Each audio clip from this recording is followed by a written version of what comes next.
বগুড়াবাসী আসসালামু আলাইকুম। আপনারা জানেন যে গতকালকে ইসরায়েলি বাহিনী গাজায় যে নারকীয় হত্যাকাণ্ড চালিয়েছে তার প্রতিবাদে সারা বিশ্বের মুসলিমরা আজকে ফুঁসে উঠেছে। সারা বাংলাদেশের মুসলিমরাও কিন্তু এটা নিয়ে গর্জে উঠেছে। সব জায়গায় আন্দোলন সংগ্রাম চলছে। কিন্তু আপনারা আজকে আমাদের এই অনুষ্ঠানের ব্যানারে দেখবেন যে গাজায় ইসরায়েলি আগ্রাসনের পাশাপাশি ভারতের পার্লামেন্টে ওয়াকফ সংশোধনী বিল পাশের বিরুদ্ধেও আজকে আমাদের এই সমাবেশ। আমাদের পূর্ববর্তী বক্তাগণ গাজা ইসরায়েলি আগ্রাসনের বিরুদ্ধে অনেক কথা বলে গেছেন। আমি সংক্ষেপে ভারতের পার্লামেন্টে ওয়াকফ সংশোধনী বিল পাশের বিরুদ্ধে দুটো কথা বলে যেতে চাই। আপনারা জানেন যে বাংলাদেশ, ভারত এবং পাকিস্তানে মুসলমানদের জন্য যে আইন সেটি হলো মুসলিম ফ্যামিলি ল। এই মুসলিম ফ্যামিলি লতে ওয়াকফ নামের একটি শব্দ রয়েছে, এটা আপনারা অবগত। ওয়াকফ কি? ওয়াকফ এক ধরনের দান। ওয়াকফ কোন ধর্মীয় উদ্দেশ্যে দান, সেটি হতে পারে মসজিদ, হতে পারে মাদ্রাসা, হতে পারে খানকা বা অন্য কোনো ধর্মীয় উদ্দেশ্যে যখন কোনো মুসলিম কোনো সম্পত্তি দান করে তখন তাকে বলা হয় ওয়াকফ।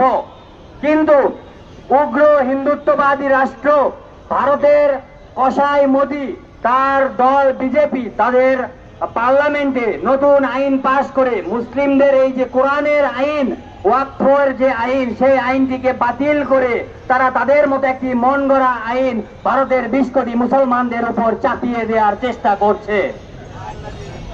আপনারা জানেন যে এই কোরআন মুসলমানদের সর্বোচ্চ আইন।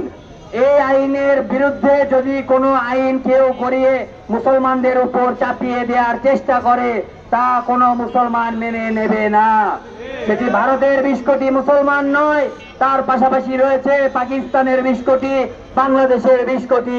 এই 60 কোটি মুসলমান তীব্র প্রতিবাদ জানাচ্ছে ভারতের এই পার্লামেন্টে ওয়াকফের সংশোধনী বিল পাশের বিরুদ্ধে।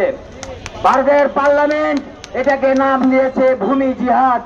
ভারতের বিজেপি প্রচারণা চালাচ্ছে যে মুসলিমরা নাকি তাদের সম্পত্তি ওয়াকফ করার মাধ্যমে নিজেদের মাঝে এই সম্পত্তিগুলোকে রেখে দিচ্ছে এবং ভূমি জিহাদের মাধ্যমে তারা এই সমস্ত ভারতের যে ভূমি সেটাকে কুক্ষিগত করে রাখার চেষ্টা করছে।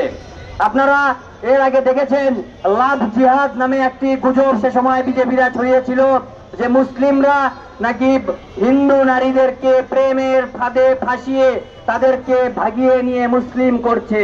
এই গুজব ছড়িয়ে এই গুজবের উপর ভিত্তি করে ভারতের মুসলিমদের উপর তারা তখন সকল প্রকার নির্যাতনের বৈধতা দান করে। সেই একই রকম একটি উদ্দেশ্য দেখা যাচ্ছে এবার এই ভূমি জিহাদ নাম দিয়ে।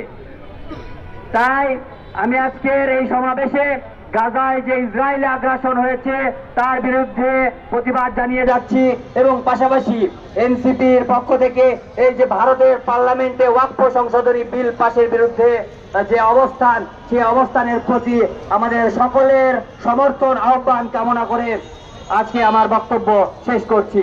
ধন্যবাদ সকলকে। আসসালামু আলাইকুম।